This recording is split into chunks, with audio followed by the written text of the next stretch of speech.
Most gardeners are wasting one of the easiest fruit crops they'll ever grow, and they don't even realize it. Every time you twist the crown off a pineapple and toss it in the bin, you're throwing away a fully programmed plant that's already years ahead of anything you could start from seed. The real consequence is not just waste, it's lost time. While you're waiting 2, 3, even 4 years for other fruit crops to mature, that discarded crown could already be halfway to producing a pineapple of its own. I've grown pineapples in open soil, in raised beds, and in controlled hydroponic setups, and the pattern is always the same. People underestimate the crown because it looks too simple. They assume something that comes from kitchen scraps can't be reliable. But the truth is the opposite. Pineapple crowns are one of the most stable, predictable propagation methods you can use if you treat them properly from the start. The biggest mistake I see is rushing the process. Someone cuts the top off, sticks it straight into wet soil, waters heavily, and then wonders why it turns black and collapses. That's not bad luck. That's poor preparation. The crown is not designed to handle excess moisture immediately after separation. It needs a short recovery period, and if you skip that, you're almost guaranteed to lose it. This is also where having control over temperature becomes critical.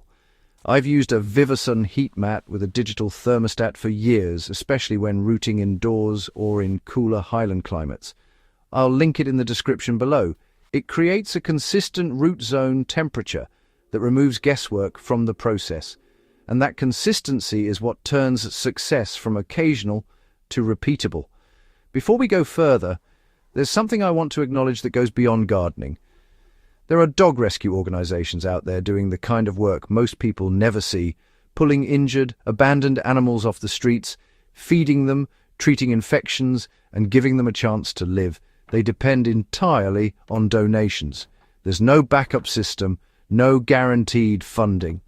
If you're getting value from this and you're in a position to help, even a small donation can feed a dog or pay for treatment that saves a life. It doesn't have to be big, it just has to be something, and it genuinely matters. Now, if you actually want to turn a pineapple top into a productive plant, you need to start with proper removal. Don't slice the crown off unless you absolutely have to. Twisting it off cleanly reduces exposed tissue and lowers the risk of infection. Once it's separated, look at the base. You'll notice a short stem hidden under the leaves. That's where your roots are going to emerge. This next step is where most people hesitate, but it's essential. Strip off the bottom leaves, usually about 2 to 3 centimeters worth, until you expose the stem. You'll often see tiny brown dots or bumps. Those are dormant root sites. Without exposing them, rooting becomes slower and less reliable. Once that's done, you leave it alone. Not in water, not in soil, just sitting in a dry, shaded space with good airflow for 2 to 3 days. What you're doing here is allowing the cut surface to callus. It's the same principle used in propagating succulents. You're creating a natural barrier against rot. In humid environments, this step is even more important because fungal pressure is higher. After that drying period, you have a decision to make: water propagation or direct planting. Both can work, but they behave differently. Water propagation is visually reassuring. You suspend the crown so only the stem touches the water, and within about 10 to 14 days you start to see roots forming. It's a good method if you're learning or if you want confirmation before committing to soil. But here's what most tutorials won't tell you. Water roots are structurally different from soil roots. They're thinner, more fragile, and less adapted to nutrient uptake in dense media. When you transfer them to soil, they often struggle. That's why I prefer direct planting into a controlled medium from the beginning. The mix I've had the most success with is simple but effective. About half coarse sand for drainage, 30% compost for nutrients, and 20% coco coir to retain just enough moisture. You don't want heavy soil. You want something that drains quickly but doesn't dry out completely. Now, This is where environmental control becomes the difference between average and excellent results. Pineapple crowns root best when the root zone stays between 22 and 30 degrees Celsius. If your soil is cooler than that, rooting slows down significantly. In places with fluctuating temperatures, especially highland regions, you're dealing with inconsistency that the plant doesn't handle well. Using a heat mat underneath your container stabilizes that environment. Set it to around 25 degrees and you create ideal conditions regardless of ambient temperature swings. I've seen rooting times drop from 4 weeks to 2, sometimes even less. More importantly, the roots that develop are stronger and more uniform. That early advantage carries through the entire life of the plant.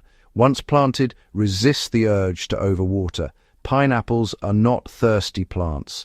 They're adapted to handle periods of dryness. The biggest killer is excess moisture sitting around the base of the crown. I water lightly after planting, then wait until the top few centimeters of the medium dry out before watering again. You're aiming for moisture balance, not saturation. Light is the next critical factor, and this is where a lot of indoor growers fall short. Pineapples need strong, direct light to perform well. Outdoors, that means at least 6 to 8 hours of full sun. In a backyard garden, place them where they won't be shaded by taller crops. In raised beds, I space them about 30 to 45 centimeters apart, so each plant gets adequate exposure. Indoors, a bright window is rarely enough long-term. You can start there, but if you want serious growth, supplemental lighting becomes necessary. Pineapples respond directly to light intensity. More light means stronger leaves, faster growth, and earlier fruiting. As the plant establishes, you'll notice new leaves forming from the center. That's your sign that rooting has been successful.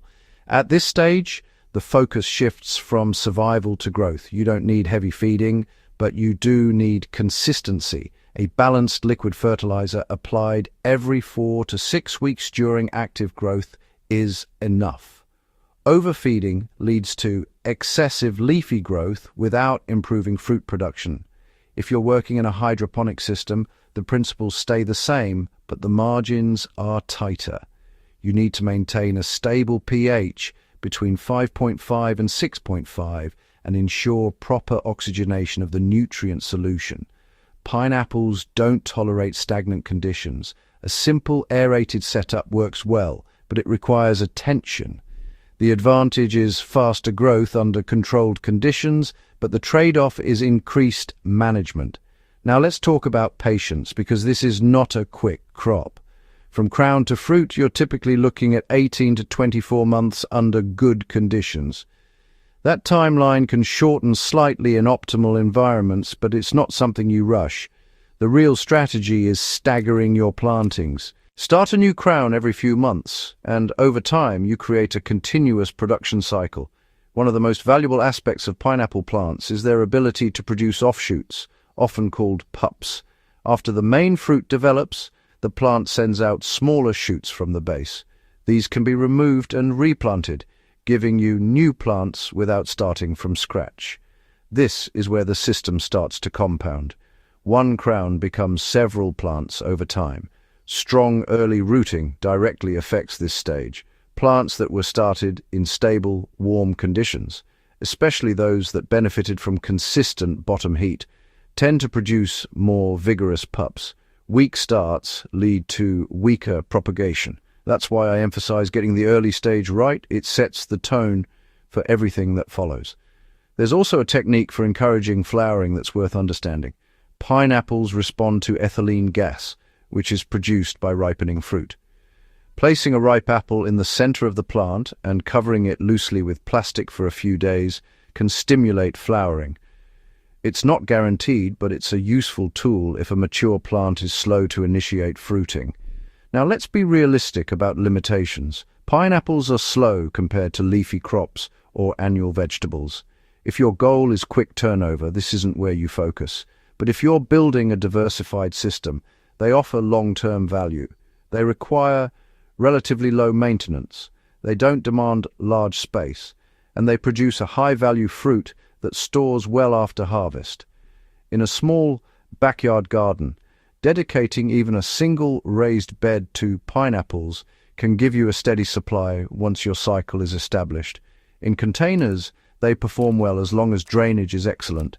I've grown them successfully in 20-litre containers with consistent results, as long as watering is controlled and the root zone stays warm. Pest pressure is generally low, but not non-existent. Mealybugs are the most common issue, especially in indoor environments. Regular inspection is key. If you catch them early, a simple neem oil treatment is usually enough to control the problem. Good airflow also helps prevent both pests and fungal issues. So what does this look like in practice? You buy a pineapple, twist off the crown, prepare it properly and let it dry. You plant it in a well-draining mix, place it in a warm, well-lit environment and manage watering carefully. Within a few weeks it roots. Over the next year it establishes itself. By the second year it produces fruit. Along the way, it generates pups that expand your system. What started as waste becomes a productive cycle. And once you understand that cycle, you stop seeing scraps. You start seeing opportunities. That's the shift that separates casual gardening from intentional growing. It's not about doing more work. It's about recognizing value where others don't. A pineapple top is not just a leftover, it's a starting point. If this perspective changes how you look at something as simple as a fruit crown, then you're already thinking differently, and that difference is what leads to better results over time. If you found this useful, subscribe and share it with someone who's serious about growing their own food. The more people understand these practical systems, the stronger and more resilient our food production becomes. And the next time you cut a pineapple, don't throw the top away. Treat it like what it actually is. A plant already halfway to producing food, especially if you give it the kind of stable start that something as simple as a heat mat can provide.